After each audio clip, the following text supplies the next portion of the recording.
추석 연휴 다음 날이죠. 다음 주 월요일에 그룹 방탄소년단의 소속사 빅히트 엔터테인먼트의 일반 공모주 청약이 시작됩니다. 정철진 경제평론가 모셨습니다. 안녕하세요. 네, 안녕하십니까. 네, 관심이 많습니다. 네, 그렇습니다. 예, 왜 이렇게 관심이 많은가요, 이게? 너무 일단 규모가 커서 그렇죠? 그렇죠. 기본적으로 이제 최근 증시 화랑 속에요. 예. 이 공모주 투자에 대한 관심이 굉장히 커졌고요.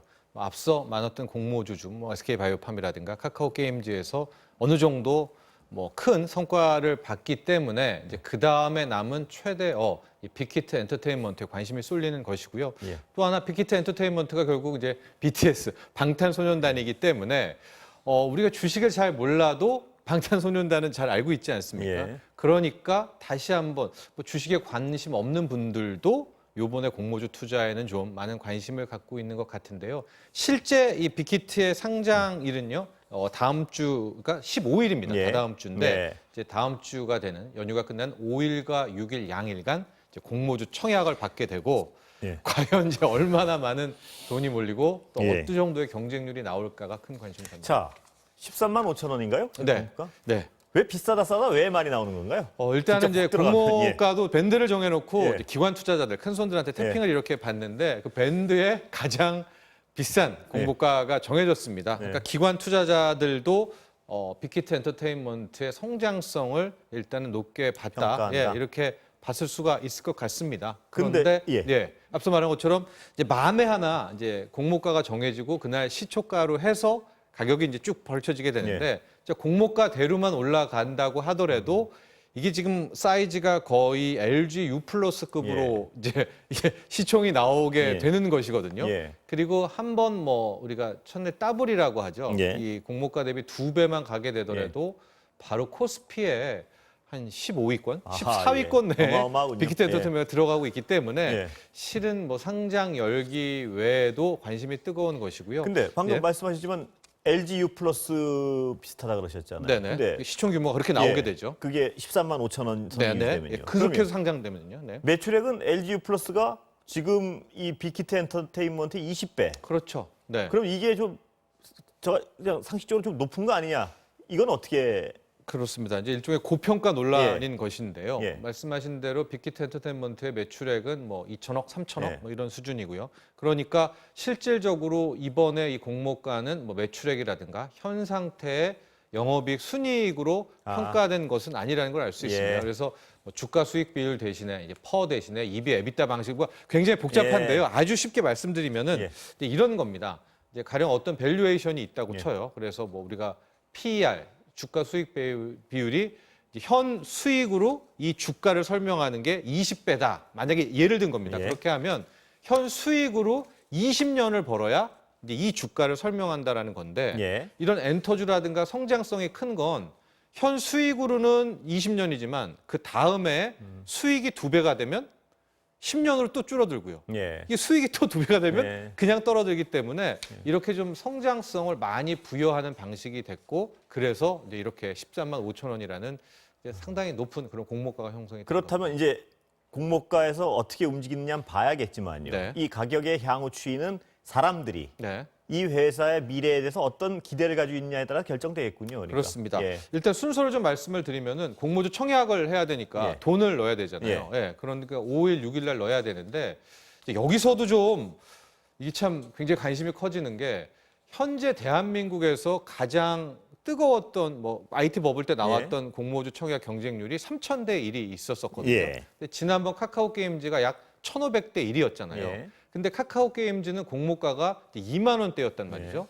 근데 이 13만 5천 원의 공모가라고 하면 마음에 하나 1,500대 1 정도가 나왔다라고 하면 1억을 넣어도 한 주 갖는 건가요? 한 주 못 받습니다. 한 주를 못 받나요? 네, 그렇습니다. 그러니까 이게 지금 경쟁률을 1,500대 1은 좀 넘을 것 같거든요. 그러니까 그렇습니까? 현재 분위기로만 보면요. 그러면은 한 주 정도 받으려면은 이번에 공모주 청약으로 2억 정도는 넣어야 되는데 이게 이제 상당히 이제 큰 부피가 커지게 되는 이제 그런 순서가 되고 13만 5천 원으로 일단 그날 공모에 들어가서 15일이 되겠죠. 상장일 날 오전 8시 반에서 9시 사이에 시초가가 결정이 되고 그 가격으로 매매를 시작하게 됩니다. 그게 어떤 방향으로 가는지가 정말 굉장히 궁금하지 않을 수 없는데요. 네. 자, 그렇다면 이 빅히트 엔터테인먼트의 어떤 여러 발표 중에 주목을 끄는 부분 하나가요. 네. 우리의 경쟁사는 어떤 다른 엔터테인먼트사가 아니고 카카오나 이런 IT 기업이다. 네. 이게 무슨 의미인가요? 좀 정확한 지적을 하셨는데요. 예. 아까 전에 이제 주가가 고평가인데 그걸 어떻게 결정했느냐?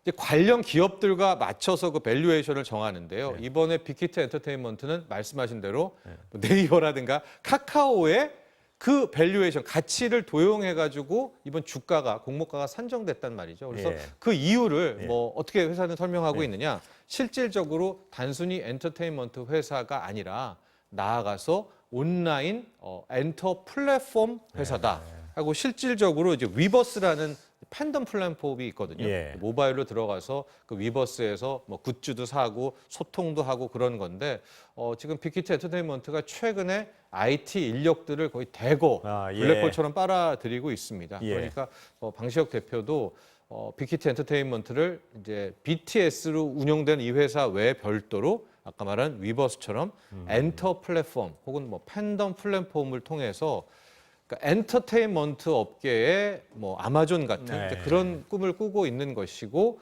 아마 그런 것에 대한 밸류에이션을 요번에 이 공모가가 담고 있지 굉장히 않았나. 큰 그림을 가지고 있군요. 그렇습니다. 예. 네. 그런데 이렇게 외부의 제3자 입장에서 보기에 약간 걱정이 될 수도 있는 거는 투자를 한다면요. 네. 빅히트 엔터테인먼트에 방탄만 있는 거 아니냐. 네. 방탄이 만약에 조금 흔들하면 회사 자체가 흔들하는 거 아니냐. 이런 우려는 어떻습니까? 그렇습니다. 예. 제가 앞서 말한 것처럼 뭐 위버스라든가요, 네. 팬덤 플랫폼이라든가 엔터테인먼트 플랫폼이라는 것은 이제 중장기 하나의 성장 비전인 것이고요. 예. 당장 빅히트 엔터테인먼트를 보면 이제 BTS가 전체 매출의 80% 이상, 예. 90% 가까이를 차지하고 있기 때문에 예. 실질적으로 하나의 수익 모델에 굉장히 좀 투자 재무 관점에서 보면 예. 몰려 있는 게 사실이고요.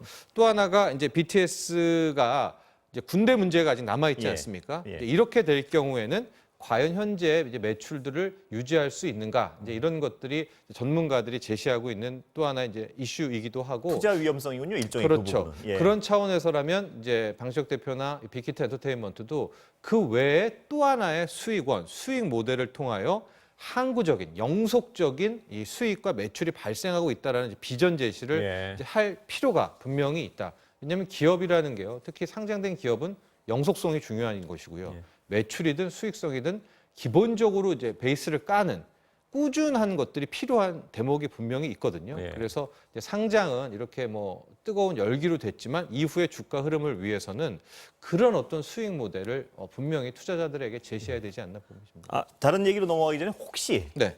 그 기억을 하고 계실지 모르겠는데 다른 엔터테인먼트사요. 네. 예를 들면 우리나라에 제일 큰 게 지금 뭐 YG도 있고 JYP도 있죠. 예, JIP라고 치면 네. JIP의 시가총액하고 이 빅히트가 만약 13만 5천 원으로 그 수준을 유지한다면 몇 배입니까 이게? 다 합쳐도 못 이깁니다.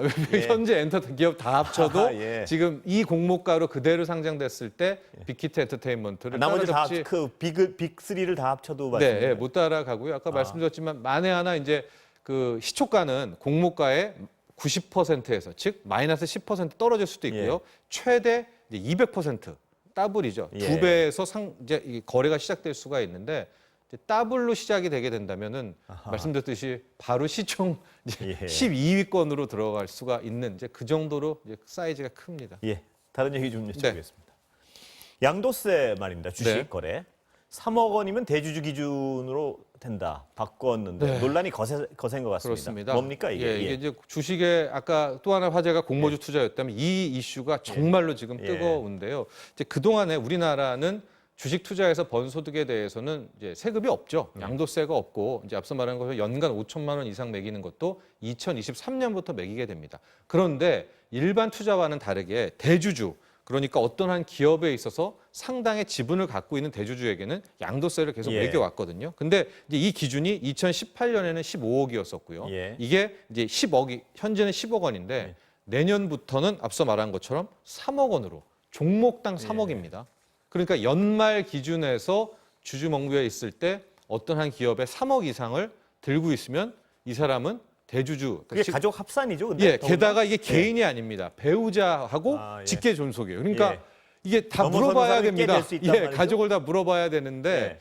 현재 주식 투자의 열기나 이런 걸로 봐서 뭐 삼성전자의 3억이면은 뭐 가족들 이렇게 다 합치면 그냥 요건에 세금이 갑자기 확 해당이 늘어날 수가 있는 되죠. 거군요. 예. 그렇다면 이제 뭐가 문제인 것이냐? 예. 이제 이게 연말 기준 아닙니까? 그리고선 내년 예. 4월에 과세를 하게 되는데 이제 과세도 차익 실현 부분에 대한 예. 겁니다. 근데 당연히 이걸 피해 가려면 또 현재 어느 정도 차익을 올렸다면 아, 연말에 팔겠군요. 연말에 안 팔겠죠. 더 빨리 팔겠죠. 11월에 팔든 10월에 팔든. 기준 시점 이전에. 예. 그렇게 되니까 이 소위 말한 대주주 양도세 3억이라는 기준 때문에 본의 아니게 수급이 악화되죠. 물량이 매도 물량이 쏟아지니까. 쏟아질 것이라. 이 그렇습니다. 그래서 말씀이시죠. 예. 뭐 청와대 청원이라든가 이런 것들 좀 많이 나오고 있는 그런 상황입니다. 예, 네. 오늘 말씀 감사합니다.